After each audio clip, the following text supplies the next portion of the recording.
Hi friends, welcome back to Sangavi talks. இன்னைக்கு new detective ட்ராமாவோட அடுத்த எபிசோட் தான் பார்க்க போகிறோம். எபிசோட்குள்ளே போகிறதுக்கு முன்னாடி நீங்கள் இனி சங்கவி டாக்ஸை சப்ஸ்கிரைப் பண்ணலன்னா சப்ஸ்கிரைப் பண்ணி பெல் ஐக்கானை கிளிக் பண்ணிடுங்க. எபிசோடோட ஸ்டார்டிங்கில் நைட் நேரம் ஒரு பில்டிங்கில் காட்டுறாங்க. அந்த இடம் ரொம்ப இருட்டாக இருக்குது. அதில் ஒரு பொண்ணு அவள் ஃப்ரெண்ட்ஸை தேடிட்டு இருக்கா. அவள் ஃப்ரெண்ட்ஸ் இவ கிட்ட விளையாடுறாங்க போல். இவ்வளோ நான் ஒன்றும் பயப்படலன்னு சொல்லிட்டு டார்ச் வச்சு அப்படியே ஃப்ரெண்ட்ஸை தேடிட்டு இருக்க. ஒரு இடத்துல நின்று இவ ரொம்ப பயந்து கத்துறா. அப்போ அவளோட ஃப்ரெண்ட்ஸ் வந்துடுறாங்க. இவளும் 3வது ஃப்ளோரில் பேய் இருக்குன்னு கத்திட்டு ஓட எல்லாரும் பயந்துட்டு அங்கேருந்து ஓடிடுறாங்க. அடுத்த நாள் காலையில் பார்த்தா தான் தெரியுது அது என்டமாலஜி இன்ஸ்டியூட்டில் இருக்க பில்டிங் தான். அந்த பொண்ணுங்களை டைரக்டர் சென்கட விஷயத்த சொல்லி கூட்டிகிட்டு வர அந்த பொண்ணு பேயை பார்த்துன்னு சொன்ன இடத்துக்கு கூட்டிகிட்டு வராங்க. அப்போ அங்கே ஒரு லாலிபப் கிடக்குது. அந்த பொண்ணு சொல்றா, அந்த லாலிபப்பை நான் தான் நேற்று பயந்து கீழே போட்டேன், அந்த இடத்துல தான் நான் பேயை பார்த்தேன்னு சொல்ல. அப்போ ஆப்போசிட்ல இருக்க ஒரு பூட்டப்பட்ட ரூம்ல இருந்து ஏதோ சத்தம் வருது. இதை பார்த்து எல்லாரும் பயந்துடுறாங்க. இப்போ அப்படியே போலீஸ் இன்ட்ராகேஷன் பார்த்தோம்னா சன்னோட ஹஸ்பண்ட் நடந்ததெல்லாம் சொல்லிட்டு இருந்தாங்கல்ல, அதை தான் காட்டுறாங்க. ஒய்ஃபு குழந்தையும் இறந்த சோகத்துல இவர் ரொம்ப ட்ரிங்க் பண்ணி மோசமான நிலைமையில தான் இருந்திருக்காரு. அதுக்கப்புறம் இந்த ஹாஸ்பிட்டல்ல தெரிஞ்சவங்க தான் இவரை கேர் ஒர்க்கரா வேலை பார்க்க வச்சிருக்காங்க. ஸோ அப்படி ஒரு வேலை பார்த்துட்டு இருக்கும்போது அன்னைக்கு அந்த ஹாஸ்பிட்டலுக்கு லின் வந்திருக்கான். அவன் ஃபர்ஸ்ட் டைம் கடிப்பட்டப்ப வந்திருப்பான்ல. அப்ப அவனை பார்த்தோன்னே இவர் முகத்தை திருப்பிக்கிறாரு. அப்ப லின்னோட ஒய்ஃப் சொல்லியிருப்பா, இன்னி கொஞ்ச நாளுக்கு தேனி கடிப்படாம கேர்ஃபுல்லா இருங்க, அப்படி ஆயிடுச்சுன்னா அப்புறம் ஹைப்பர் சென்சிட்டிவிட்டியில உங்க உயிருக்கே ஆபத்து வந்துரும்லன்ட்டு அந்த பொண்ணு சொல்லிட்டு போயிருப்பா.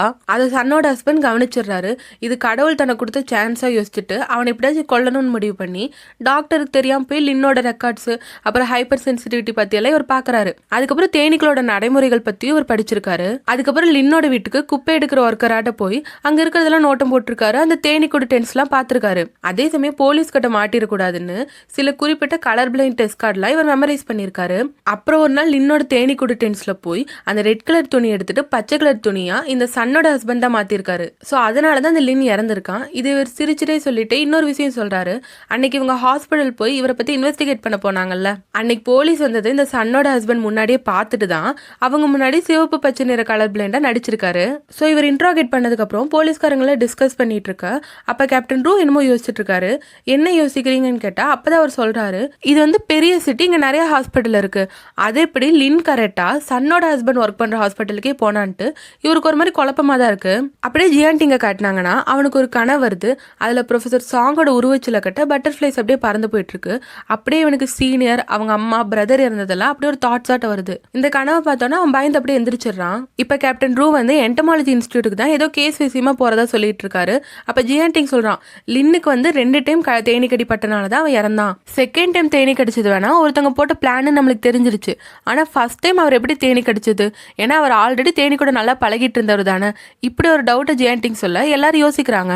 ஸோ இதை பத்தி நான் தேட லின்னோட வீட்டுக்கு போய் சர்ச் பண்ணலாமான்னு ஜியான்டிங் கேட்க கேப்டன் ரூவும் ஓகேன்னு சொல்லிட்டு இன்னொரு போலீஸை கூட அனுப்பி வைக்கிறாரு. நான் உங்க இன்ஸ்டியூட்டுக்கு தான் போறேன், அங்க உன்னோட ஹெல்ப் வேணும்னா கூப்பிடுறேன்னு சொல்லிட்டு கேப்டன் ரூ கிளம்புறாரு. ஜியான்டிங் வந்து லின்னோட தேனி கூட டென்ஸ்ல எல்லாம் ஒவ்வொரு பாக்ஸும் ஓப்பன் பண்ணி பார்த்துட்டு இருக்க. டைரக்டர் ரூ வந்து என்டமாலஜி இன்ஸ்டியூட் போயிருக்காரு. என்னன்னா டைரக்டர் சென்டா ஒருத்தவங்க இறந்திருக்காங்கன்னு போலீஸ்க்குலாம் இன்ஃபார்ம் பண்ணிருக்காங்க. அங்க ஒரு ஷாக்கிங்கான ட்விஸ்ட் இருக்கு. ஏன்னா அங்க இறந்திருந்தது ஜிங்ஸி. ஸோ டைரக்டர் சென் போலீஸ் கிட்ட என்ன நடந்துச்சுன்னு சொல்றாங்க. ஆக்சுவலா நேற்று இந்த பொண்ணுங்க பார்த்து பயந்துட்டு இவரை கூட்டிட்டு வந்தாங்கல்ல, அப்போ கூட ஆப்போசிட் டோர்ல ஏதோ சத்தம் கேட்டிருக்கும். அதை ஓப்பன் பண்ணி பார்த்தாதான் அங்க ஜிங்ஸி இறந்திருக்கா. அதோட அவளை சுத்தி நிறைய குழந்தைங்க இருக்கிறது இவங்க பார்த்திருக்காங்க. ஸோ இப்போ அந்த ரூம்ல வந்து குழந்தைங்க இன்னும் நிறைய இருக்கனால கொஞ்ச நேரம் கழிச்சு போலான்னு போலீஸ்ல வெயிட் பண்ணிட்டு இருக்காங்க.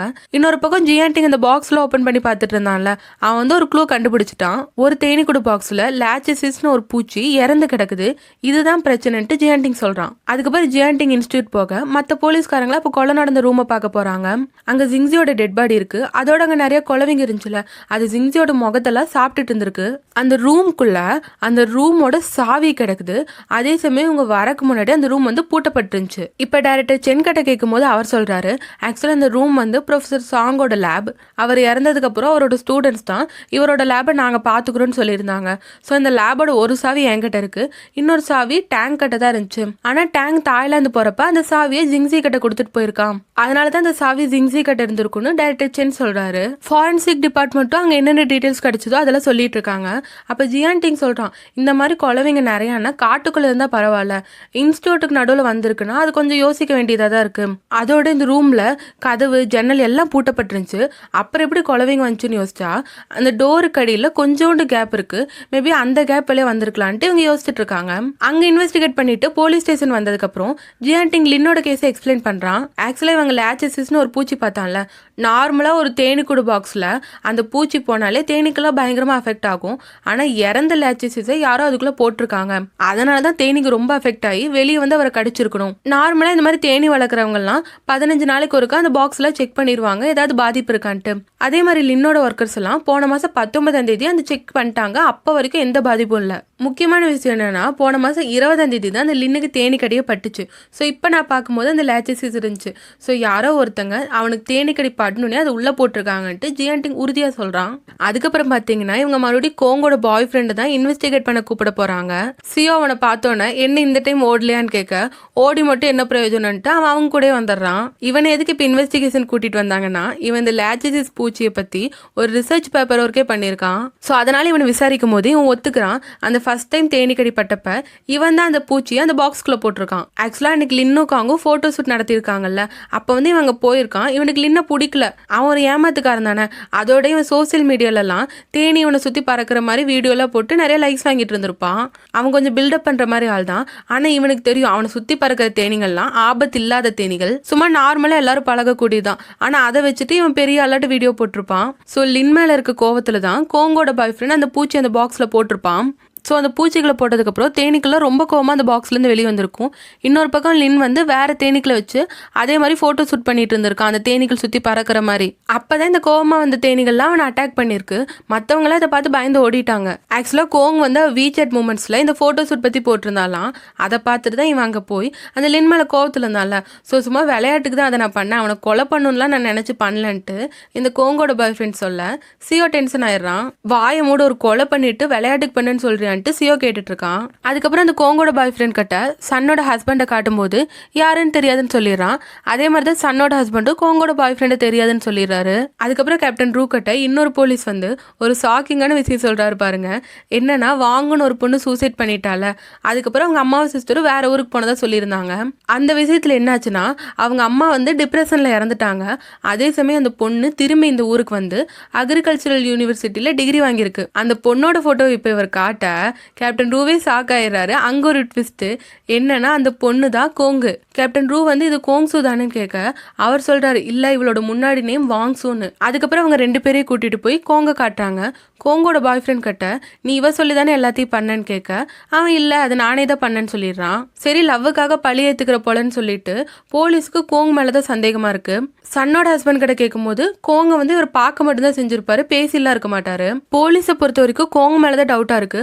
ஆனா கோங்கோட பாய் ஃப்ரெண்ட் ஆகட்டும் சன்னோட ஹஸ்பண்ட் ஆகட்டும் தானாதான் இதெல்லாம் பண்ணதா சொல்றாங்க. சோ என்ன பண்றதுன்னு எல்லாரும் டென்ஷன்ல இருக்காங்க.